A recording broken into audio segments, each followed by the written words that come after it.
มาเพิ่งมี2ของอาจารย์เฉพาะของอาจารย์ลาวมีเท่าไหร่จ้ะ60ปลายฮะ69 60ปลาย60ปลาย60ปลายกันเงินเราเรือทำบิดเรือจากเขาไทยดินนี้25 ล้านเนี่ยเนี่ยแต่มาใหม่อีก40เท่าไหร่มื้อนี้42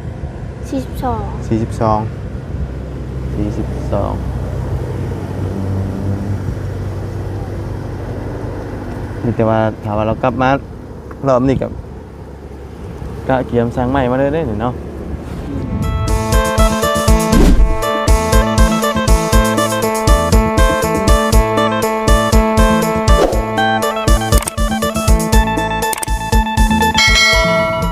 มาฝั่งนี้ก่อนหอยรถบอลี่บืนคนทั้งพุ่นเรากันบัดนี้ไปชูงดีบัดนี้มาแล้วพ่อเราก็ได้เนาะเอาเนาะกะถือว่ามีข่าวใหญ่ทั้งอาจารย์เล่าเนาะส่วนทางน้องเลี้ยงกันเลยมาวันนี้คือว่า40 ปลายล้านพี่น้องเนาะไก่ได้นี่ไก่จะเป็นความจริงกันได้พี่น้องเนาะไม่ตอกขกตาแล้วจังหน่อยเนาะเนาะเอาอย่างไรก็มายินดีนำทางน้องเลี้ยงเนาะไก่จะเป็นความจริงแล้วอยู่กับครอบครัวเนาะอยู่กับพ่อกับแม่ละพี่น้องเลยมาหอดถึงนะบ่ทางวันนี้เนาะ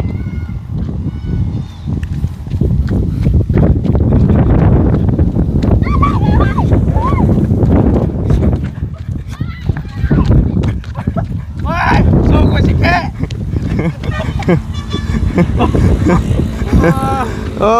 เด็กน้อยเนาะโยเนาะโอ้ใช่คนเล็กคนใหญ่อยู่ไม่ให้เล่นแบบนี้มาหอดถึงละมาดีเด้อพี่น้องเด้อมาหอดกินอีกแล้วมากับใครมาคนเดียวบ่มาเนี่ยวันนี้จะท่ามาวุ่นป่ะจะเพ่งบอลจะปิดไฟว่ากับว่าคนเดียวฮะยังก็เป็นเนาะ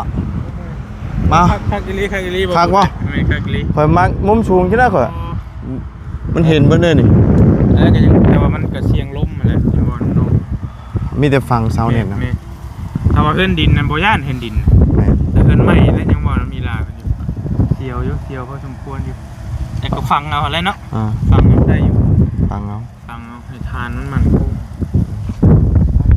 ก็เรื่องกลุ่มขนาดตั้งอยู่ต่ำก็ยังก็จังหวะนะแต่ว่ามันเสียมันก็สูงกว่าเด้มันอยู่ถึงเด้ขณะเขานั่งอยู่นี่ก็ยังกินจ่อยเพราะแต่ว่าเขาอันว่าฟังเลิกเราก็ได้อยู่ก็ว่าเนี่ยไม่ใช่หลังคาเพื่อนแต่มันดีเท่ามีน็อตนะเห็ดน็อตจับไปน้ำหันแล้วเขาเห็ดน็อตยังแต่ว่าเขาสั่งตีนยาวเอาเนาะแปะคือแต่เก่าบ่ได้หรอกคือแปะนะ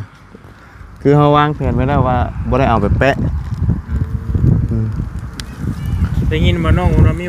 60-70 ล้านนะครับโอ้ไวดีเหรอทางจานลาวมาวันนี้ก็40 ปลายป่ะ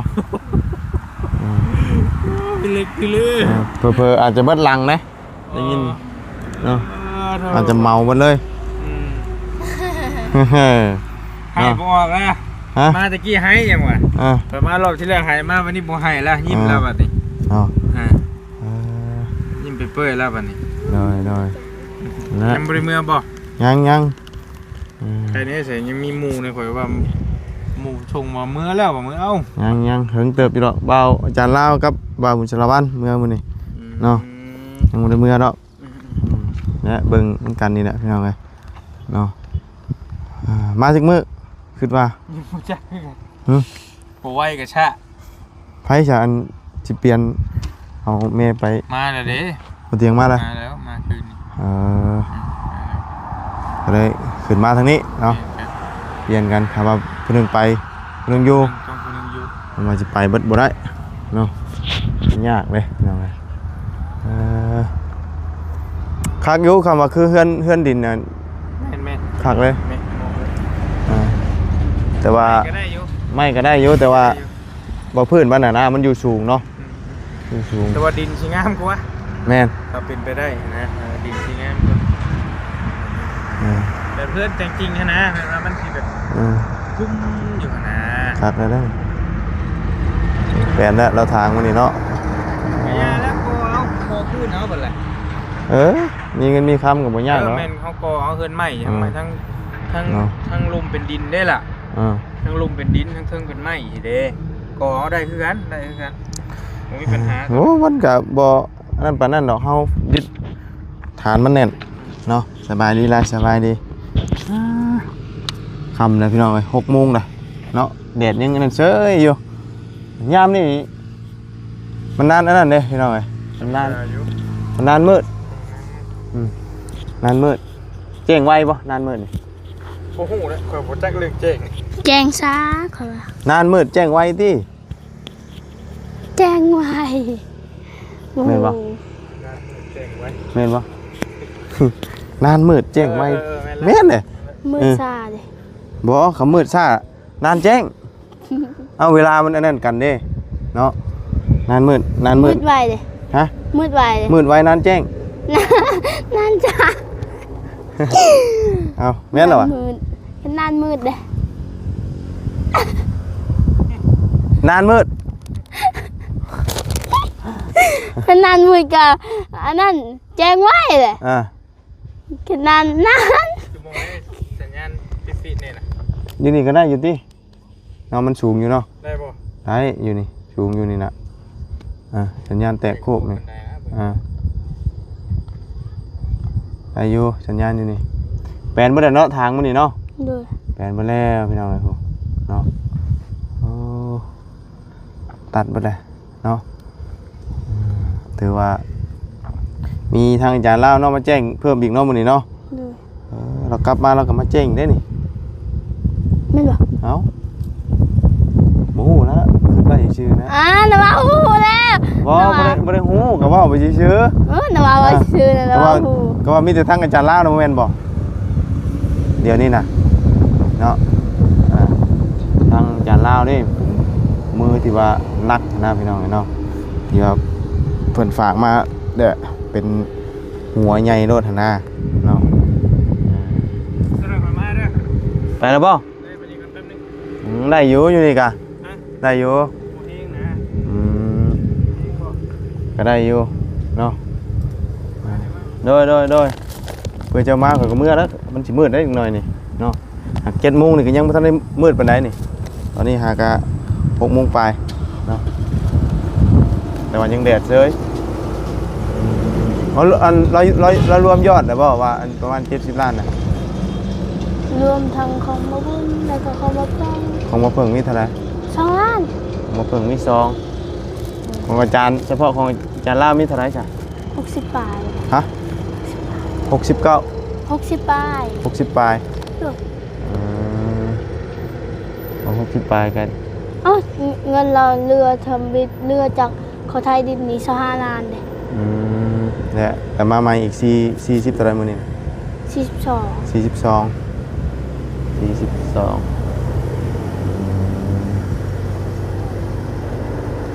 นี่แต่ว่าถามว่าเรากลับมารอบนี้กับ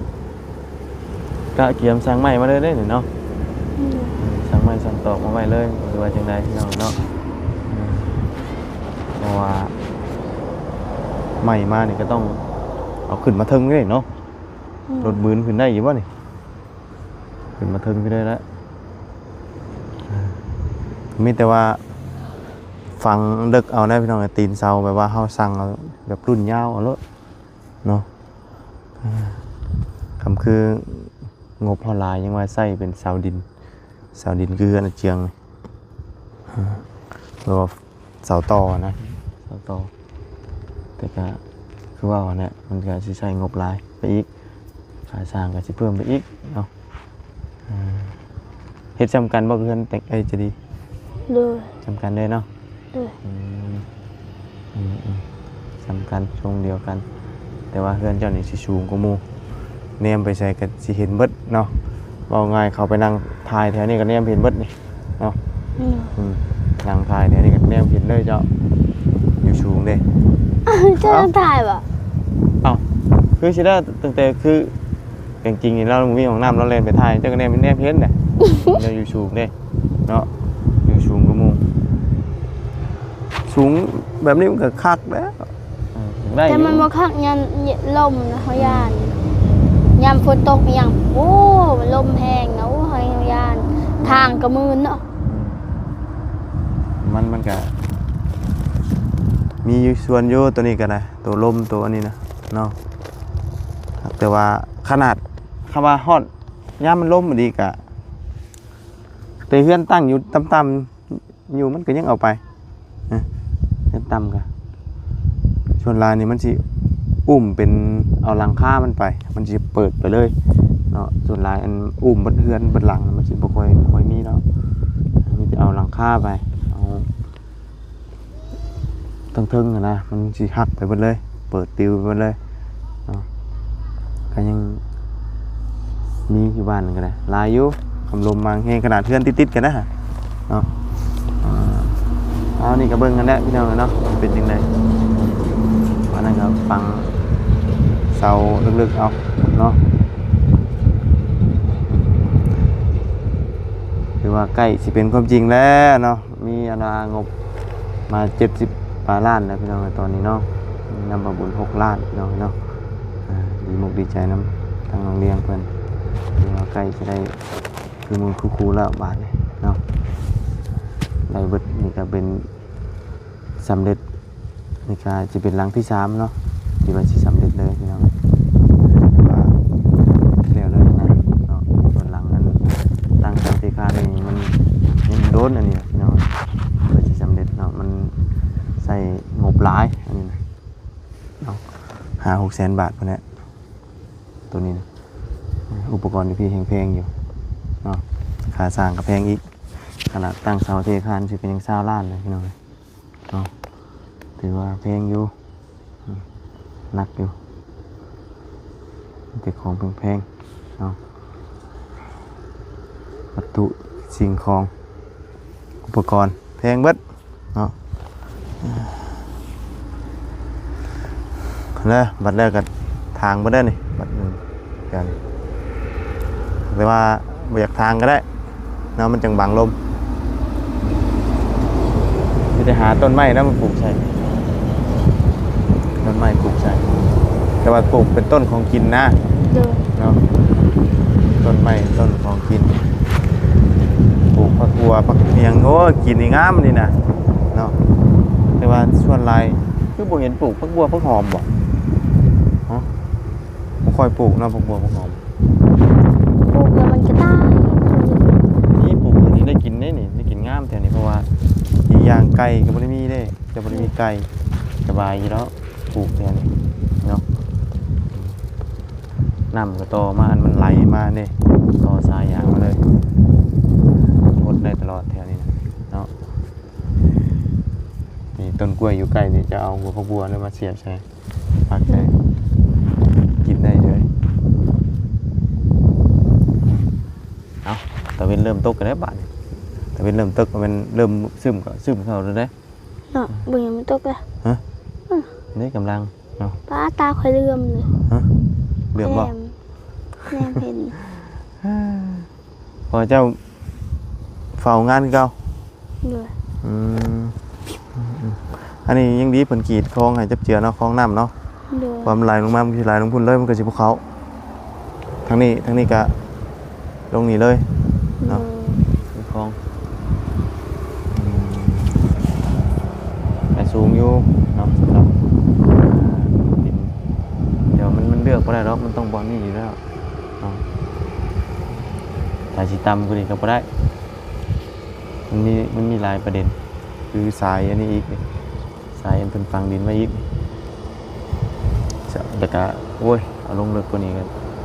ดินจะไปไว้ใส่อีกเนาะก็ต้องเบิดหลายอีกนะจ้างเพิ่นน่ะเพิ่นไทยนี่เงินหน่อยได้เนาะได้ชั้นนี้แหละพี่น้องเนาะส่วนรูปแบบนี่สิเอาแบบใดเอาแบบเพื่อนใจดีได้บ่หรือว่าแบบอื่น เอาไปเพิ่นจะดีก็ได้ ยันว่ามักอ้อมเบิดคือเมใจดีอะเราว่าย่านเราว่าย่านยังวะเนาะห้องก็มีเนาะ เพราะว่าคำเฮาเฮ็ดอันบ่ได้มีห้องแบบว่าเปิดโล่งเลยน่ะแม่นเนาะแต่นี่เฮือนน่ะมันมีห้องไปห้องมันอยู่แล้วบ่มีผู้ชายหยังมันก็บ่มีปัญหาหรอกนะเนาะเพราะว่าเราอยู่ตัวกระต๊อบน้อยก็บ่ได้เป็นหยังบัดสิไปขึ้นอยู่เฮือนใหม่มันว่าอยากอ้อมเบิดก็ว่าญาติเอา ว่าเหลือยานลูกกระตก ฮะ มาเลย บ่โตกก็มีลูกติ่งอยู่เด้ มีลูกติ่ง เออ คือมีลูกติ่งบ่ตก อ่า งามเงินมีลูกติ่ง แต่ความหมายเราอยากเอาอันไม้สลาออมหมดเลยเด้ออมหมดเลย ออมมันก็บ่งามเนี่ย มันก็ เขาออมแต่พังนี้เนาะแล้วเขามีประตูกันไว้เนาะ ก็มีประตูอัดไว้อะนะเนาะเดี๋ยวความหมายเราอยากออมหมดเลยออมถึบเพื่อนประตูนี่ได้ออมหมดแล้วนะมันมืดเป็นหมอมันก็ไม่มองนั่งเลยเนาะก็เป็น มันมีมองนางแต่น้อยๆให้ไม่บอกนะ นั่นแหละ มันมีแต่น้อยๆเนี่ย นั่นแหละแล้วแบบมันก็มีหลายแบบเนาะที่ว่าสิออมก็ได้ออมแบบนั้นก็มันสิถึกแน่แต่ว่าอันนี้สิหันหน้าไปในทางไหนอันนี้ หันมาแบบนี้ ฮะ หันมาอยู่ หันแบบนี้เนาะ เลย หันเขาออกทางไปเนาะ เลย แต่ว่าตั้งอยู่ระหว่างเขานั่งเนี่ยระหว่างช่วงนี้นั่นนี่ก็ว่าไงจงไว้อยู่ระหว่างกลางหน้าเฮือนเนาะ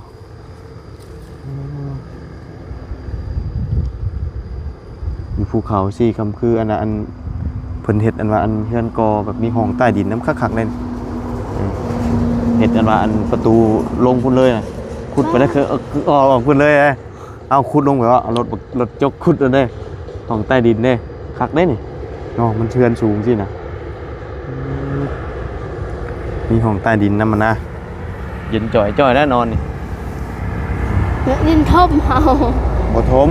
เฮาขุดลงไปแล้วเฮาก็กอเด้เฮาก็กอเนาะกอคักแม่นแล้วห้องใต้ดินเหรอวะบ่มีเนาะ ตายดิน ฮะ ตายดิน ก็มีห้องเฮาขุดขี้ดินลงไปแล้วห้องไปกอนะครับ มีบันไดลงไปอีกบัดเป็นเฮือนนี่นะเป็นเฮือนนี่นะ น้ำบ่ได้ท่วมติ ก็บ่ท่วมเฮากอข้างในวะ ขนาดน่ะบอนเฮาลงค่ะ เฮาก็ไผสิไปให้มันท่วมมันก็มีทางมันนั่นอยู่วะคักนี่นี่ นี่บ่เฮ็ด บ่มีเงินเฮ็ดเอาพื้นมันเนาะที่สูงคักตรงที่คักครับเฮ็ดประตูออกอันทางขึ้นมาโดได้ขุดลงไปเด้อ ขึ้นทางโอ้เฮ็ดเฮ็ดเฮาที่ดินเฮาเฮ็ดทางน่ะแล้วเฮาก็ไปฮอดเดินมีเลย เนาะคักนี้นี่ ว้าตะเวนเริ่มตกแล้ว ตกแล้วเริ่มมืดแล้ว ตอนนี้ก็6 โมงเช้าเนาะเช้าโมงเช้าแล้วจังหน่อยก็7 โมงแล้วนี่เขาเดียวเวลายังเว้นอยู่บัดเวลามันวูบลงมาเดียวเด้เนาะนั่นแหละพี่น้องถือว่าคำซ่าแจ้งไว้เนาะลมบดมือพี่น้อง คำไว้แจ้งซ่า คือว่าลมบดมือเลยมันเนาะอากาศบ่ค่อยนั่นปานใดฝนบ่ตกเนาะเขาตายเบิดพี่น้องเนาะแบบนี้ทางบ้านก็บ่ได้ตกทางนี้ก็บ่ได้ตกเอ้ยเอาเนาะจังได๋ก็ถือว่าดีมุกดีใจนํเนาะเพราะว่านี่งบทันได้มามื้อนี้งบมาเพิ่มอีกพี่น้องเอ้ยถือว่าไวชุดได้เฮือนเจ้านี่ ดู ไวเด้เพราะว่าเฮือนใจดีนี่หึงเด้เฮือนใจดีหึงเฮือนใจดีเพราะว่าได้แต่เช้ามาก่อนก็ยังบ่มีหยังมาต่อเลยตอนนี้เนาะเพราะว่างบก็บ่ได้เข้ามาเลยนะมีแต่ทางอาจารย์ที่ว่าเป็นเงินจากเฮือนแต่งจริงหั่นเนาะไปเฮ็ดเนาะส่วนมาเพิ่มก็แม่นบ่ได้มีมาเลยเด้คำว่าคือบ่มีนั่นก็จักยามใดนะมันไม่ได้ลุกเนาะยังดีแต่ว่าทางอาจารย์ลาวเนาะงบที่ว่าเหลือจากเฮือนแต่งจริงเนาะก็เป็นเขาตันต่อเนาะก็เลยได้ลุกเนาะแต่ว่าเฮือนเจ้านี่ถือว่าไวเนาะมาไวดีแป๊บเดียว ถือว่าตอนนี้ก็ยอด70 ล้านแล้วเนาะถือว่าใกล้แล้วพี่น้องใกล้สิได้ดำเนินการแล้วเนาะแต่ว่าก็รอพุ่นแหละรอสร้างเพิ่นแล้วยังเรียบร้อยพุ่นแหละเนาะสร้างก็สร้างเดิมบ่หรือว่าจังใดพี่น้องเอ้ยหรือว่าสิหาสร้างใหม่บ่เนาะเบิ่งกันเนาะไปซะเนาะค่ำเลยนะเอาก็ได้หาอาบน้ำอาบท่าได้เนาะลมมาเย็นบ่อยๆเลยเอาจังไดก็ดีใจนำด้วย เนาะมีงบเพิ่มเข้ามาเรื่อยๆไปลุกโอ้แปลนบ่เลยอันนี้ก็ได้แปลนคักโอ้ทางมีตู้แล้วก็กวาดอันนั้นอยู่ฝนตกลงมานี่ข้าวเดียวก็แจบเลยนี่